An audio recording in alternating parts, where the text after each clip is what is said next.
And welcome back to humanities. I am Purva and इस video में हम कवर करेंगे the most important question answers for your chapter number 5 of book 1 which is South Asia and the contemporary world, जिसमें हम south Asian Nations के बारे में सब कुछ जानते हैं, the political history of each and every country.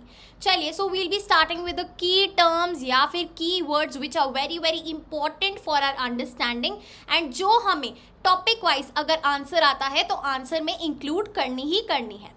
चलिए, सबसे पहला कीवर्ड है bilateral talks, the talks that involve two countries without any mediation by a third party, यानी वन ऑन वन दोनों कंट्रीज आके बात करती हैं, एक हेल्दी रिलेशनशिप बनाने की कोशिश करती हैं। क्लियर है? Indian peace keeping force IPKF, the force sent by India in Sri Lanka to support the demand of the Tamils to be recognized। जो श्रीलंकन इशू था between the Tamils and the Sinhalas, उस time जो इंडिया ने force भेजी थी to rescue the Tamils was the Indian peace keeping force. Clear है? आगे चलते हैं। LTTE, liberation tigers of Tamil Eelam, very very important when it comes to Sri Lankan political structure. ठीक है? A group in Sri Lanka that demanded a separate states for the Tamils. Clear है? पूरी कहानी मैंने समझाई हुई है चैप्टर एक्सप्लेनेशन में, जाके विद इन 30 मिनट्स पूरा चैप्टर कंप्लीट कीजिए, प्लेलिस्ट खोलिए and you will get the chapter explanation.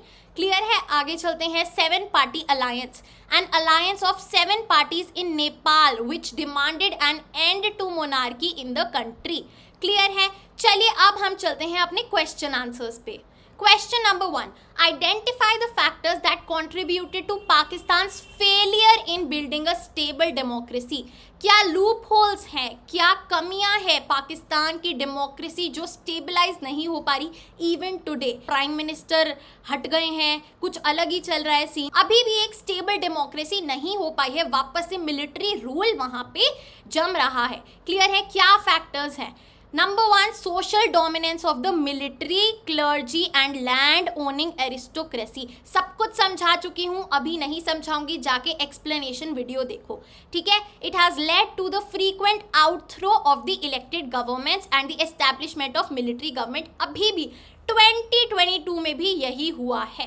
Clear? आगे चलते हैं। Pakistan conflicts with India have made the pro military groups more powerful and has justified the army stay in power.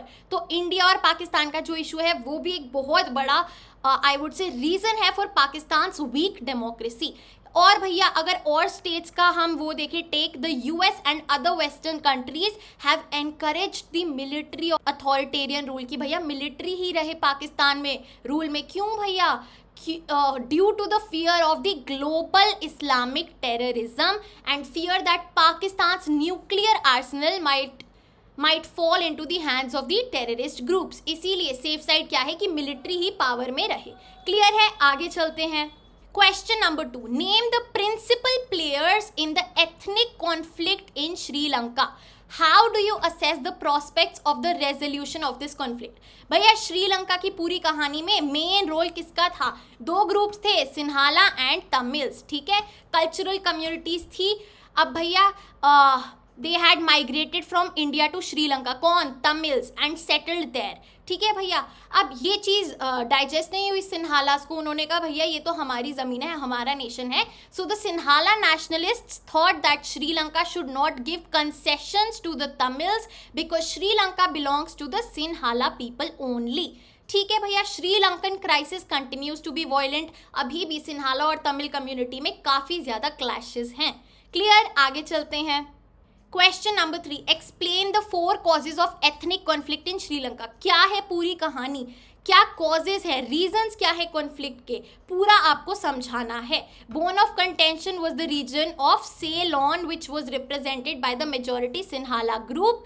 They opposed the migration and settlements of Tamilians from India in their region, कि हमारी जगह आके क्यों रह रहे हो। ठीक है? According to the group Sri Lanka सिर्फ और सिर्फ सिन्हाला लोगों का था एंड नॉट तमिल्स। ठीक है भैया।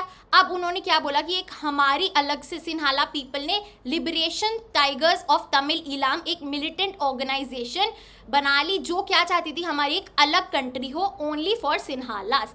फिर क्या हुआ भैया, इंडिया ने अपना प्रेशर दिखाया घुस के वहाँ पे, क्योंकि तमिल्स का सवाल था, तमिल्स तो इंडियंस ही थे, ठीक है। वहाँ पे फिर श्रीलंका काफ़ी वो हो गई कि आप क्यों इंटरफेयर कर रहे हो, ठीक है। पूरा वाला सीन जो है आपको पॉइंटर्स में लिखना है। आगे चलते हैं। Question number 4, how is democratisation going on in Nepal since 1990। देखो जो हमारा पूरा ये साउथ एशिया वाला चैप्टर है, इसमें आपको हर एक कंट्री का जो पॉलिटिकल हिस्ट्री थी, जो उनका पास्ट रहा है डेमोक्रेसी को लेके, वो पता होना चाहिए। किसी भी एक कंट्री पे शॉर्ट क्वेश्चन आ सकता है। क्लियर है भैया। अभी नेपाल का हमारा पूरा जिस्ट है कि पहले हिंदू किंगडम था, उसके बाद कॉन्स्टिट्यूशनल मोनार्की हुई, ठीक है, उसके बाद प्रो डेमोक्रेसी मूवमेंट्स हुए, and then the king was forced to allow new democratic constitution in 1990। सब कुछ पूरा हम पढ़ चुके हैं, बैठ के आप रिवाइज करिए। क्लियर है। आगे चलते हैं। Question number 5, what are the differences experienced by India and Nepal in the relationship. क्या थोड़ी सी भेदभाव है, फ्रेंडशिप की बात नहीं हो रही, प्रॉब्लम्स की बात हो रही है। भैया देखो, India looks with scorn on the relationship of China and Nepal, कि भैया आप चाइना के साथ क्यों क्लोज हो, ठीक है, ये बहुत बड़ा एक मुद्दा है। उसके बाद Nepal government is not taking any active steps to prevent anti Indian elements in Nepal, तो वहाँ पे थोड़ी सी प्रॉब्लम आ रही है। The Maoist activities in Nepal has affected some states of India, for example Bihar and Andhra Pradesh, हमने पढ़ा है। The hesitations of Nepal government to address the issues going between the two country, negotiation नहीं हो पा रहा है। जो बायलैटरल हमने वो पढ़ा कि भैया बायलैटरल ट्रीटी होती है, जो बायलैटरल रिलेशंस है वो एस्टैब्लिश नहीं हो पा रहे हैं। आगे चलते हैं। I would say the two most important questions and the two most expected questions from this chapter.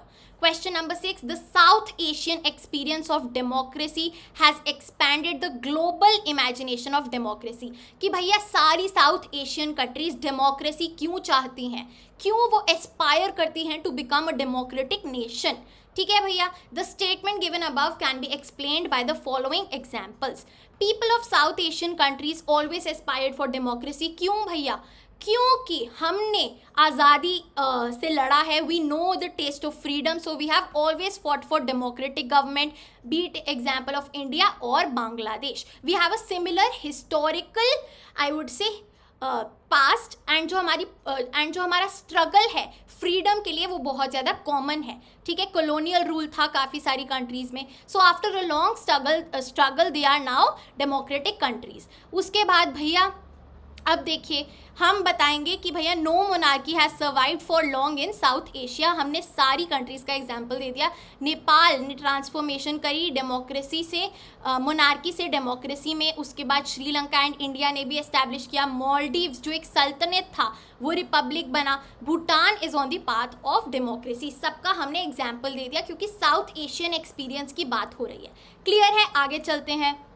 Next important question, question number 7. Various countries in South Asia do not have the same kind of political systems. अब भैया सबकी तो democracy नहीं है, तो हम इसमें बता देंगे कि किसका सिस्टम क्या है, आपको ये पता होना चाहिए। बहुत ज़्यादा इंपॉर्टेंट क्वेश्चन है। Sri Lanka and India have democratic government, Pakistan and Bangladesh military rulers है, सिविलियन रूलर्स है। ठीक है, उसके बाद Bangladesh remain democracy since post cold war era. Bhutan हमारा मोनार्की था but the king has initiated its transition to multi party democracy.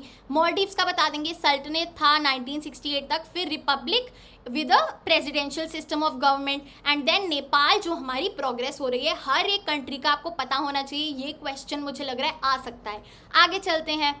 Question number 8. Briefly explain 2 positive and 2 negative developments in Indo-Bangladesh relations.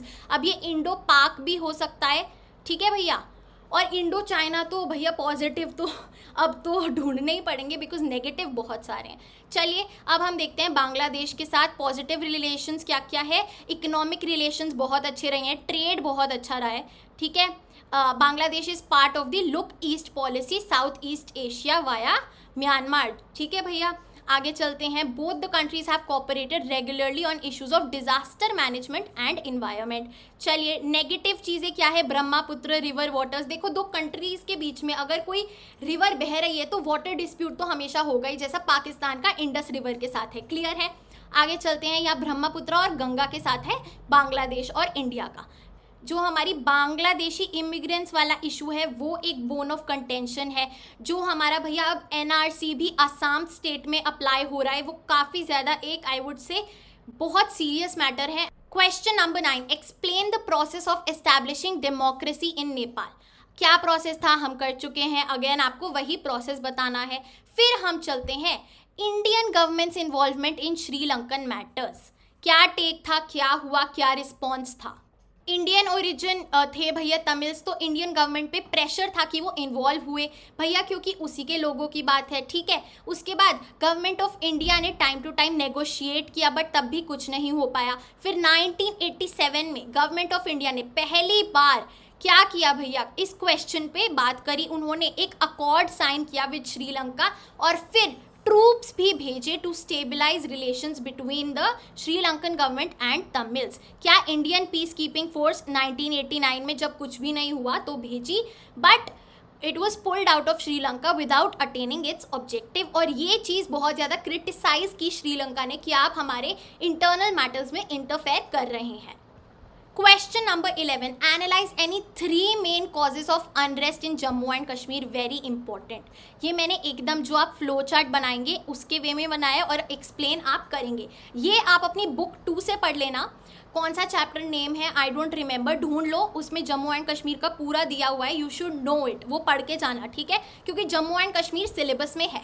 चलिए भैया, क्यों है अनरेस्ट जम्मू एंड कश्मीर में, क्योंकि role of Pakistan तुला हुआ है छीनने में, राइट। कैसे भैया, 1947 में प्रॉक्सी वॉर हुई जिससे LOC line of control establish हुई, वो वाला किस्सा बताएंगे हम। फिर बताएंगे कि भैया Jammu and Kashmir Muslim majority population है, इसीलिए पाकिस्तान चाहता है कि वो उसकी टेरिटरी में आ जाए, एक हिस्सा बन जाए। क्लियर है। उसके बाद intervention of centre in state politics. भैया जो सेंट्रल गवर्नमेंट है वो भी बहुत ज़्यादा इंटरफेयर करती है जम्मू एंड कश्मीर की पॉलिटिक्स में। आर्टिकल 370 रिवोक हुआ, ठीक है, एंड आर्टिकल 370 एंड 371 जो स्पेशली J&K के लिए बनाए गए थे, वो एक बहुत बड़ा पॉइंट है। उसके बाद जो सक्सेशनिस्ट मूवमेंट्स हुई, जो लीडर्स थे उनको जेल में भेजा गया, फिर वहाँ पे प्रेसिडेंशियल रूल लगा दिया गया। ये आप अपनी बुक 2 में से ढूंढ के पढ़ेंगे। इंडियाज़ फॉरेन पॉलिसी के अंडर है आई गेस ये वाला टॉपिक। क्लियर है। चलिए आगे चलते हैं।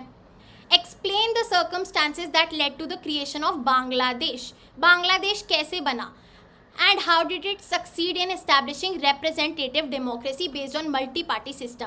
बांग्लादेश बहुत फेवरेट टॉपिक है CBSE का। शेख मुजीबुर रहमान जो पूरा हुआ भैया, पहले पाकिस्तान का पार्ट था बांग्लादेश, फिर धीरे धीरे कैसे पूरा ये मैंने समझाया हुआ है। देखो मैं वापस ये कथा राम कथा नहीं गाऊंगी because we have already studied, मैंने आपको पूरा आंसर प्रोवाइड कर दिया है। PDF टेलीग्राम चैनल पे मिलेगी, जाके डाउनलोड कीजिए।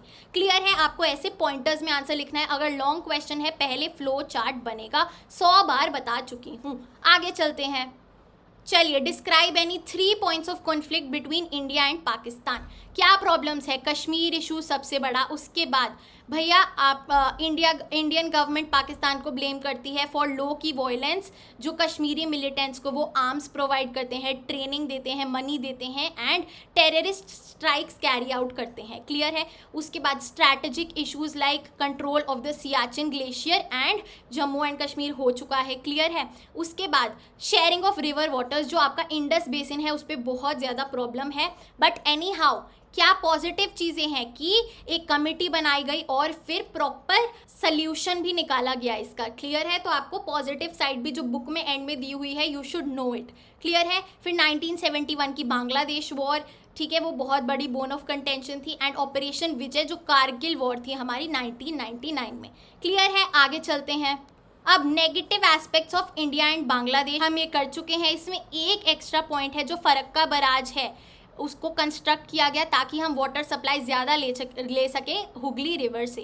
क्लियर है। ये रिपीटेड क्वेश्चन है, ये मैंने पॉइंटर्स छोटे वाले बनाए हैं ताकि आप अपना फ्लो चार्ट में बना सके। That was an elongated answer.